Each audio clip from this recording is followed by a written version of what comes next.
दोस्तों, SP madam अपनी गाड़ी से कहीं जा रही थीं, तभी अचानक रास्ते में उन्हें एक भीड़ दिखाई दी। जैसे ही मैडम उतरकर देखने लगीं, उन्होंने देखा कि कुछ लोग एक व्यक्ति की पिटाई कर रहे थे। मैडम ने तुरंत हस्तक्षेप करते हुए उन लोगों को वहां से हटाया। जब उन्होंने पिटने वाले व्यक्ति की ओर देखा, तो वह स्तब्ध रह गईं, क्योंकि वह व्यक्ति और कोई नहीं, बल्कि उनका तलाकशुदा पति था, जिससे कुछ दिनों पहले ही उनका तलाक हुआ था। इसके बाद कहानी में ऐसा मोड़ आया जिसकी किसी ने कल्पना भी नहीं की होगी। आगे की सच्चाई जानने के लिए वीडियो को अंत तक जरूर देखें। इस कहानी को शुरू करने से पहले आप सभी से अनुरोध है कि हमारे channel fire crime story hub को सब्सक्राइब करना न भूलें। इस घटना को सुनने के बाद कमेंट बॉक्स में अपनी राय जरूर साझा करें। मध्य प्रदेश के भोपाल में रवि नाम का एक लड़का रहता था।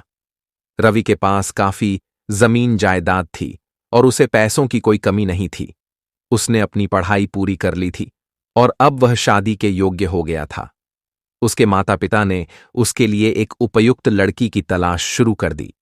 खोजते खोजते उन्हें इंदौर की एक लड़की साक्षी मिली।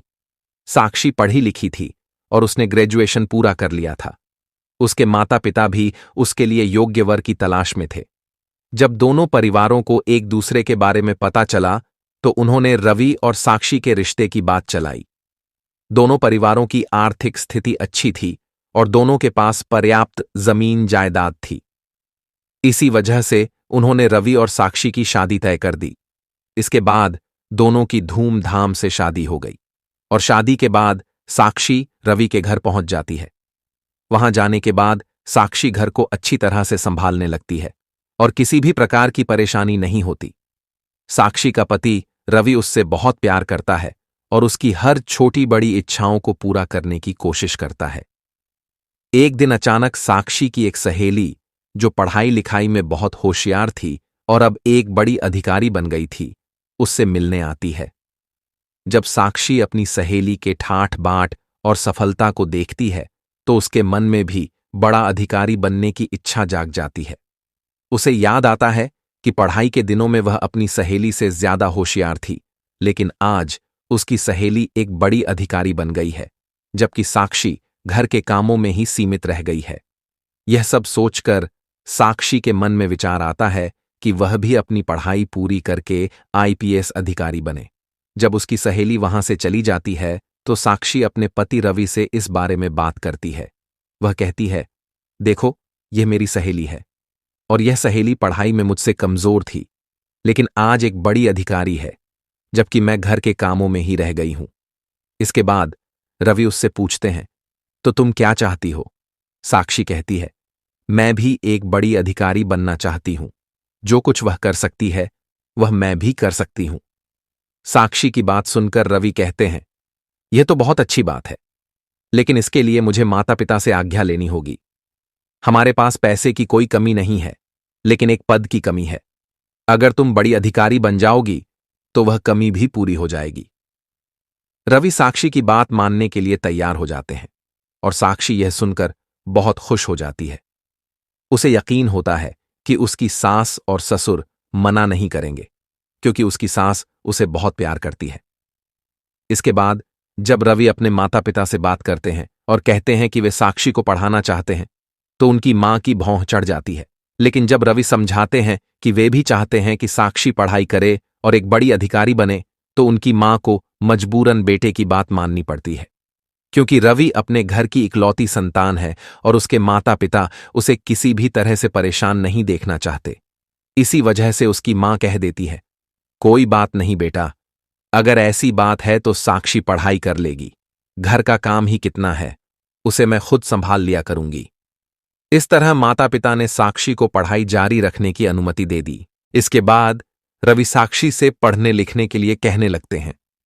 जब साक्षी कोचिंग में दाखिला लेने की बात करती है, तो रवि उसकी इस बात से भी सहमत हो जाते हैं और कहते हैं, ठीक है, बताओ किस कोचिंग सेंटर में एडमिशन लेना है और इसके लिए कितना खर्च आएगा। रवि की यह बात सुनकर साक्षी अपने पति से और भी ज्यादा प्यार करने लगती है, क्योंकि रवि किसी भी बात के लिए साक्षी को मना नहीं करता था। साक्षी सोचने लगती है कि ऐसा जीवन साथी मिलना बहुत मुश्किल है। इसके बाद रवि साक्षी का एक कोचिंग सेंटर में एडमिशन करवा देता है और उसे पढ़ाई के लिए भेज देता है।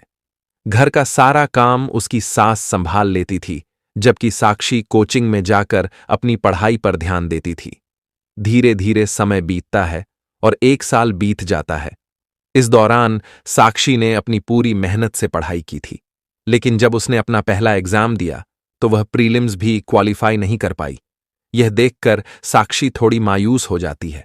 वह अपने पति रवि से कहती है, इस बार मेरा एग्जाम रह गया है, लेकिन अगली बार मैं इसे जरूर पास करूंगी। कोई भी परेशानी नहीं है। रवि उसकी बात समझता है और उसे फिर से कोशिश करने के लिए प्रेरित करता है। वह साक्षी की हिम्मत बंधाता है और इस बात के लिए सहमत हो जाता है, लेकिन साक्षी की सास कहने लगती है, इस तरह कब तक चलेगा? मैं कब तक घर का सारा काम संभालूंगी? बहू, ये पढ़ाई लिखाई तेरे बस की बात नहीं है। अगर तू थोड़ा बहुत भी कर पाती तो हम मान लेते, लेकिन ये तुझसे नहीं हो पाएगा। साक्षी अपनी सास से विनती करती है, मां जी, आप चिंता मत करें, इस बार मैं पक्का कर दूंगी। मैंने बहुत मेहनत की है। अगर मेरी सहेली कर सकती है तो मैं क्यों नहीं कर सकती? दरअसल साक्षी को पढ़ाई छोड़े हुए 2 साल हो चुके थे और इसी गैप के कारण उसे दिक्कत हो रही थी। काफी समझाने के बाद साक्षी अपने ससुराल वालों को फिर से मना लेती है और दोबारा से परीक्षा की तैयारी में जुट जाती है। उधर उसका पति रवि कहता है, साक्षी, ये आखिरी बार है। अगर इस बार हो जाता है तो ठीक है, नहीं तो फिर तुम्हें घर का काम ही देखना होगा। इसके बाद इस परीक्षा की जरूरत नहीं है। साक्षी इन बातों को मान लेती है और 1 और साल गुजर जाता है। जब दूसरे प्रयास के प्रीलिम्स का रिजल्ट आता है तो साक्षी को पता चलता है कि उसने प्री एग्जाम क्वालिफाई कर लिया है। अब उसे मुख्य परीक्षा की तैयारी करनी थी। साक्षी पूरे जोश के साथ मुख्य परीक्षा की तैयारी करने लगती है और उसका पति रवि उसे और अधिक प्रोत्साहित करता है। वह कहता है, शाबाश साक्षी, मुझे पूरा यकीन है कि तुम मुख्य परीक्षा भी आसानी से पास कर लोगी। फिर जब मुख्य परीक्षा का रिजल्ट आता है तो एकदम से रवि की उम्मीदों पर पानी फिर जाता है और इधर जो साक्षी होती है उसे भी निराशा का सामना करना पड़ता है, क्योंकि इस परीक्षा में साक्षी सफल नहीं हो पाई थी और उसका सपना टूटता हुआ महसूस होता है। लेकिन साक्षी ने जो कठिन मेहनत की थी उसे देखकर वह सोचने लगती है कि अगर एक बार और उसने कोशिश की तो वह इसे जरूर पार कर लेगी। इस बारे में वह अपने पति से बात करने लगती है, लेकिन इस बार उसका पति उसे साफ साफ मना कर देता है और कहता है, नहीं, यह नहीं होगा। घर वालों ने भी इसका विरोध किया है। मैंने तुम्हें एक मौका दिया, लेकिन अब मैं तुम्हें दूसरा मौका नहीं दे सकता। यह सुनकर साक्षी को बहुत बुरा लगता है और वह कहती है, नहीं रवि, मैंने बहुत मेहनत की है और मैं इसे एक बार करके रहूंगी। जब रवि की बात साक्षी नहीं मानती तो वह गुस्से में आकर चिल्लाते हुए कहता है, मैंने तुमसे कह दिया है ना कि इसे बंद कर दो, तो तुम्हें इसे बंद कर देना चाहिए। लेकिन अब तक साक्षी पर यह ख्वाहिश हावी हो चुकी थी कि वह किसी भी कीमत पर इस परीक्षा को पास करेगी और एक बड़ा अधिकारी बनेगी। इसलिए वह अपने पति से उल्टा सीधा बात करने लगती है और कहती है, मैं इसे करके रहूंगी, तुम चाहे जो कर लो। अब जब रवि की मां यह सब सुनती हैं कि बहू अब उल्टी बात कर रही है तो वह तुरंत वहां आ जाती हैं और अपने बेटे से कहती हैं, तो बेटा, क्या तुझे हमेशा इसी तरह से रहना है? अगर तू अपनी जुबान लड़ाएगा तो फिर तुझसे क्या होगा? यह सुनकर रवि अपनी पत्नी को धमकाने लगता है, लेकिन साक्षी फिर से उसे जवाब देती है। अब यह सब देखकर रवि और साक्षी के बीच की स्थिति ऐसी बन जाती है कि रवि साक्षी पर हाथ उठा देता है। जैसे ही रवि ने साक्षी पर हाथ उठाया, साक्षी को यह बहुत बुरा लगता है और वह तुरंत अपने पिता को फोन करके मायके चली जाती है। रवि के घर से साक्षी मायके लौट आई और अपने पिता के पास जाकर बैठ गई। उसके पिता उसे समझाने की कोशिश करते हैं, बेटा, हर घर में झगड़े होते रहते हैं, लेकिन इसका मतलब यह नहीं कि तुम नाराज होकर यहां आ जाओ। तुम घर वापस जाओ। लेकिन साक्षी अपने पिता से कह देती है। साक्षी ने अपने पिता से कहा, पिताजी, पैसों की कोई समस्या नहीं है, लेकिन सबसे बड़ी दिक्कत रुतबे की है। मेरी एक सहेली थी जो पढ़ाई में मुझसे थोड़ी कमजोर थी, लेकिन आज वह एक बड़ी अधिकारी बन चुकी है। मैं भी वही बनना चाहती हूं। बड़े अधिकारी को गाड़ी और सुरक्षा मिलती है, और जब एक बड़ा अधिकारी चलता है तो वह अलग ही अनुभव होता है। इस तरह साक्षी अपने पिता से आग्रह करने लगी कि वह उसे इस पढ़ाई की अनुमति दें। इसके बाद साक्षी के पिता ने रवि से फोन पर बात की और कहा, बेटा, अगर तुम्हारी पत्नी की जिद है तो उसे एक और मौका दे दो। वह कह रही है कि वह एक बार में क्वालिफाई कर लेगी, तो उसकी जिद को समझो और देखो। लेकिन रवि साक्षी से नाराज था, क्योंकि उसने उसे सब कुछ देने की कोशिश की थी। फिर भी साक्षी एक छोटी सी चीज के लिए उसके साथ समझौता नहीं कर पाई थी। यह रवि को बहुत बुरा लगा और वह जवाब देता है, यह संभव नहीं होगा। अगर इसे यहां रहना है तो पढ़ाई लिखाई से पूरी तरह से अलग हो जाना पड़ेगा, फिर ही मैं इसे अपने घर में रखूंगा। नहीं तो अगर इसकी जिद यही है तो यह वहीं रहे और मैं इसे तलाक दे दूंगा। इस बात को सुनकर साक्षी अपने पिता के पास खड़ी हुई थी और तुरंत फोन पर बोलने लगी। साक्षी ने फोन पर रवि से कहा, अगर ऐसा है तो मैं भी तुम्हारे पास वापस नहीं आना चाहती। तुम चाहो तो मुझे तलाक दे दो, मुझे कोई फर्क नहीं पड़ता। यह सुनकर रवि गुस्से में आ गया और तुरंत कोर्ट में तलाक के लिए अर्जी दायर कर दी। कुछ दिनों तक कोर्ट केस चलता रहा और अंततः दोनों का तलाक हो गया। तलाक के बाद दोनों अलग अलग घरों में रहने लगे। अब साक्षी यूपीएससी की तैयारी करने लगी, अपने सपने को पूरा करने के लिए दिन रात मेहनत करने लगी। उसका पिता यह सोचता था कि अगर बेटी का सपना है तो उसे एक बार कोशिश करने देना चाहिए, वैसे भी उसका तलाक हो चुका है तो अब कोई बड़ी बात नहीं है। यही सोचकर उसने साक्षी को सबसे अच्छी कोचिंग में भर्ती कराया और वह वहां पर पढ़ाई करने लगी। समय बीतता गया और इस बार साक्षी का यूपीएससी परीक्षा का परिणाम अच्छा आया। उसने परीक्षा क्लियर कर ली और उसे आईपीएस अफसर के तौर पर चयनित किया गया। यह सुनकर साक्षी बेहद खुश हुई, क्योंकि उसका सपना अब साकार हो चुका था। उसके पिता को यह खबर मिली तो वह भी खुश हुए और सोचा, चलिए कोई बात नहीं, बेटी का तलाक भले ही हो गया, लेकिन अब उसकी जिंदगी सही दिशा में चल रही है। इस सोच के साथ पिता ने खुद को संतुष्ट किया और फिर उसकी बेटी प्रशिक्षण प्राप्त करने के लिए चली गई। प्रशिक्षण समाप्त होने के बाद उसे लखनऊ में पदस्थापित किया गया, जहां उसने अपना कार्यभार संभालना शुरू किया। जैसे ही वह उस कुर्सी पर बैठी जिस पर बैठने का सपना उसने और उसके पति ने मिलकर देखा था, उसकी आंखों से आंसू बहने लगते हैं। उसे अपने पति की याद आती है और वह उन सभी बातों को याद करने लगती है जब वह अकेले में कहा करता था, जब तुम एक बड़ी अधिकारी बन जाओगी तो देखना, लोग मेरी तारीफ करने लगेंगे और सब मुझसे डरेंगे। ये बातें कभी वे दोनों आपस में हल्के फुल्के अंदाज में कहा करते थे, लेकिन आज जब वह खुद उस मुकाम पर पहुंची है तो वह देखती है कि उसके पति का साथ नहीं है। यह सोचकर उसकी आंखें फिर से भर जाती हैं। फिर भी वह यह समझने लगती है कि जो हो गया उस पर बार बार दुखी होने का कोई मतलब नहीं है।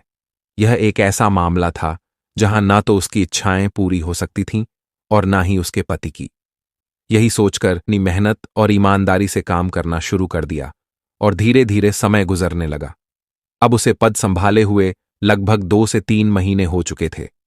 फिर एक दिन जब वह अपने ऑफिस से अपने निवास स्थान की ओर जा रही थी, तभी अचानक से रास्ते में एक सरकारी अस्पताल दिखता है।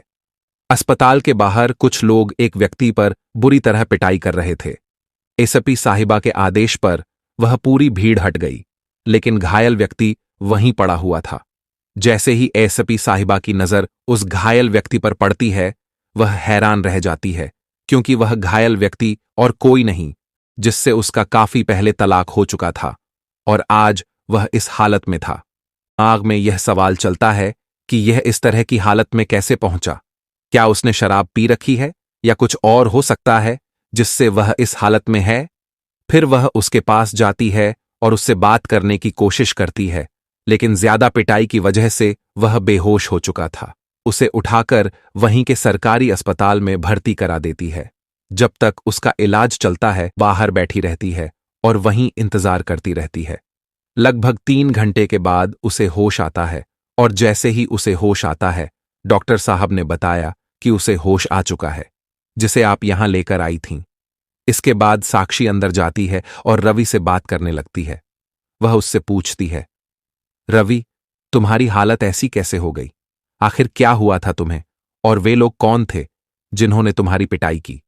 जब रवि देखता है कि सामने साक्षी खड़ी है, जो अब एक सरकारी अधिकारी बन चुकी है, तो उसकी आंखों में आंसू आ जाते हैं। वह कहता है, साक्षी, तुम यहां क्या कर रही हो?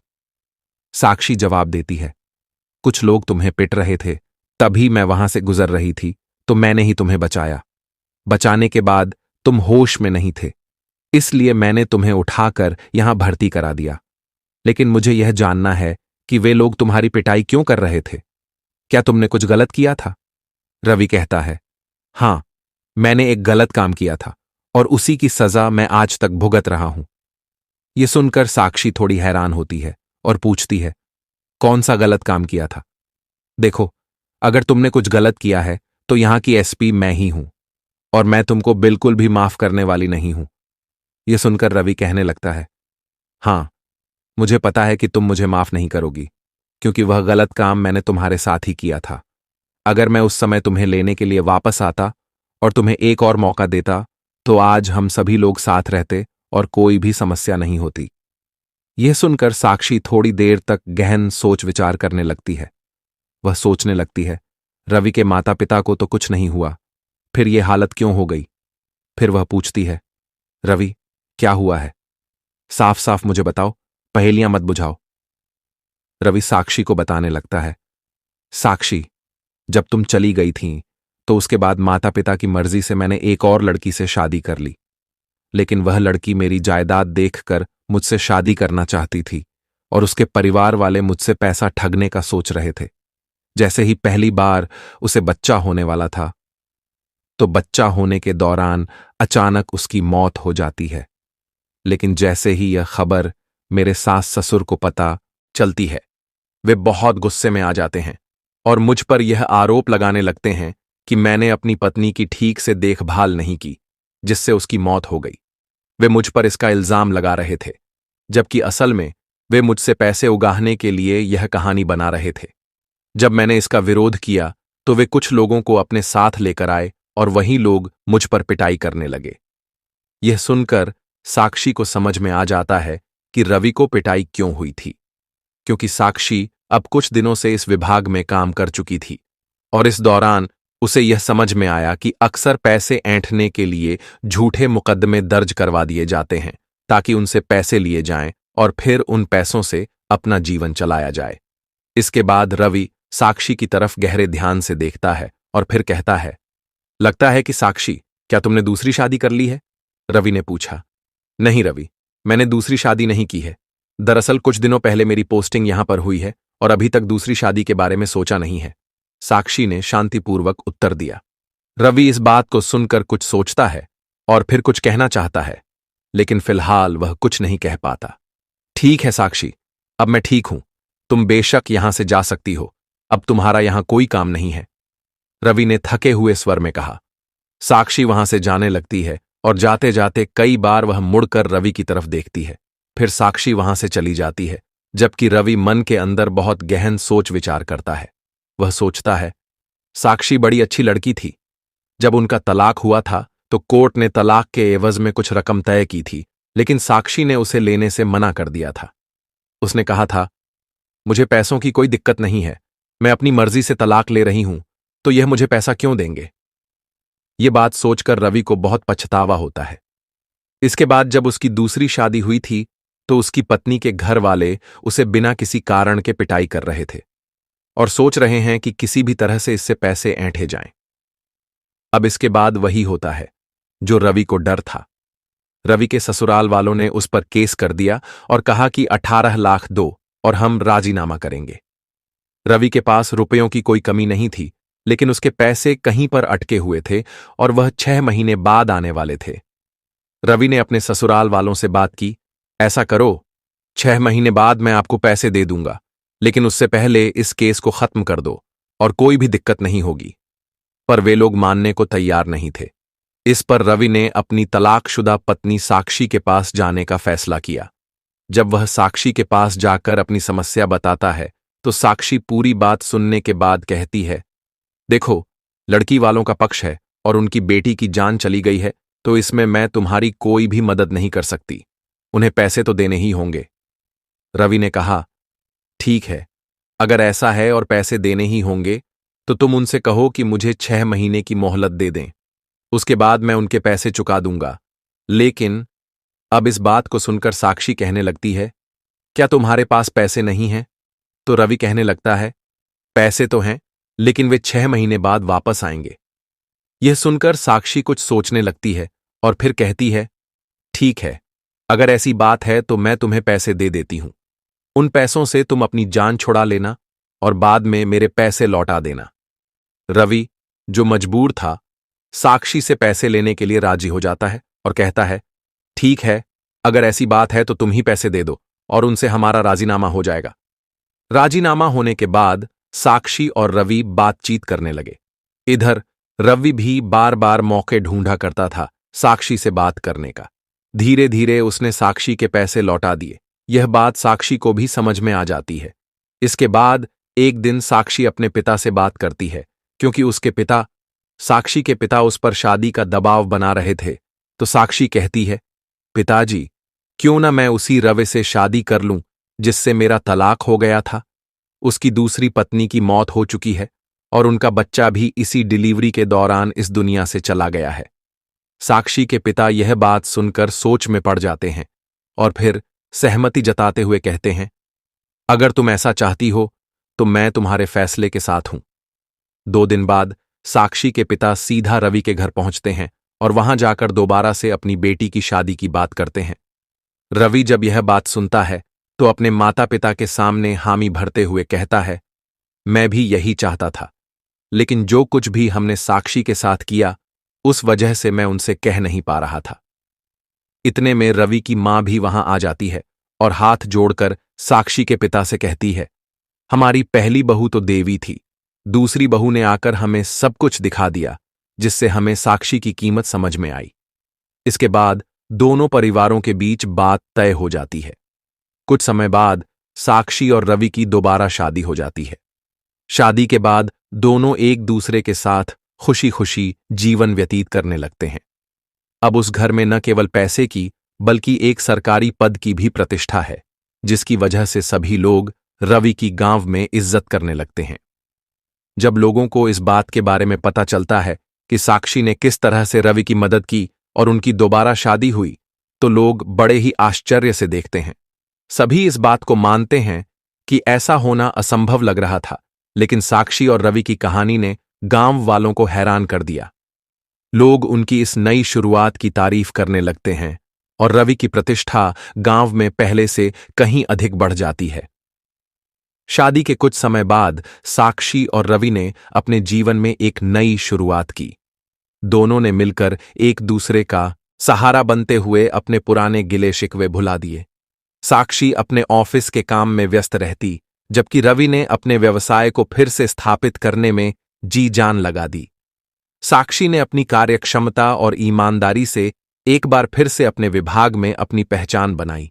वहीं रवि ने भी अपने व्यापार को नए तरीके से संभालते हुए उसकी उन्नति के लिए मेहनत की।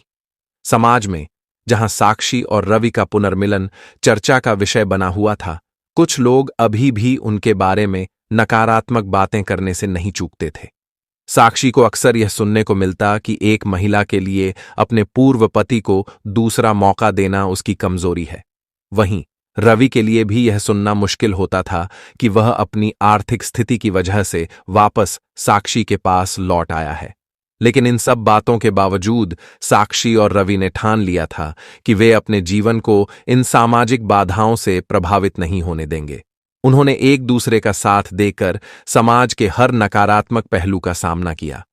साक्षी और रवि ने मिलकर समाज के उन लोगों के लिए काम करना शुरू किया जो घरेलू हिंसा, झूठे मुकदमों और समाज के दबाव के शिकार होते थे। उन्होंने एक एनजीओ की स्थापना की जो ऐसे लोगों की कानूनी और भावनात्मक सहायता करता था। धीरे धीरे उनका यह प्रयास रंग लाने लगा और लोग उनकी पहल की सराहना करने लगे। उनका एनजीओ घरेलू विवादों को सुलझाने, आर्थिक रूप से कमजोर परिवारों को सहायता प्रदान करने और महिलाओं को आत्मनिर्भर बनने के लिए प्रेरित करने में सहायक साबित हुआ। साक्षी ने महिलाओं के लिए विशेष कार्यशालाएं आयोजित की, जिसमें उन्होंने महिलाओं को उनके अधिकारों के बारे में जागरूक किया और उन्हें आत्मनिर्भर बनने के लिए प्रेरित किया। साक्षी और रवि का जीवन धीरे धीरे सामान्य हो गया। दोनों के प्रयासों से उनका एनजीओ एक बड़ी संस्था बन गया, जो देश भर में अपने सेवाएं देने लगा। उनके काम को राष्ट्रीय स्तर पर भी सराहना मिली और उन्हें कई पुरस्कारों से सम्मानित किया गया। साक्षी और रवि ने समाज को यह संदेश दिया कि हर व्यक्ति को दूसरा मौका मिलना चाहिए और कठिनाइयों से हार मानने के बजाय उनका सामना करके आगे बढ़ना चाहिए। उनकी कहानी एक प्रेरणा बन गई कि कैसे प्यार, समझदारी और एक दूसरे का साथ देकर किसी भी चुनौती को पार किया जा सकता है। इस प्रकार साक्षी और रवि ने अपने जीवन में खुशहाली के साथ साथ समाज में भी एक सकारात्मक बदलाव लाने का काम किया। उनकी यह यात्रा समाज के लिए एक प्रेरणा बन गई, जिसने सिखाया कि प्यार और समझदारी से किसी भी परिस्थिति को सुधारा जा सकता है। इस कहानी का उद्देश्य किसी को दुखी करना या किसी की भावनाओं को ठेस पहुंचाना नहीं है। हमारा उद्देश्य आपको जागरूक और सतर्क बनाना है, ताकि आप इन कहानियों से सीखकर समाज में सकारात्मक बदलाव का हिस्सा बन सकें। तब दोस्तों, ये कहानी कोई साधारण कहानी नहीं थी। ये कहानी एक सत्य घटना पर आधारित थी। बस हमने इस घटना को गुप्त रखने के लिए जगह और नाम बदल दिए हैं। तो आपको यह घटना कैसी लगी? अगर आपको यह वीडियो पसंद आया हो तो कृपया इसे लाइक करें और कमेंट बॉक्स में जय श्री राम लिखें। साथ ही हमारे YouTube channel fire crime story hub को सब्सक्राइब करना न भूलें, ताकि आप ऐसी और प्रेरणादायक कहानियों से जुड़ी रहें। धन्यवाद।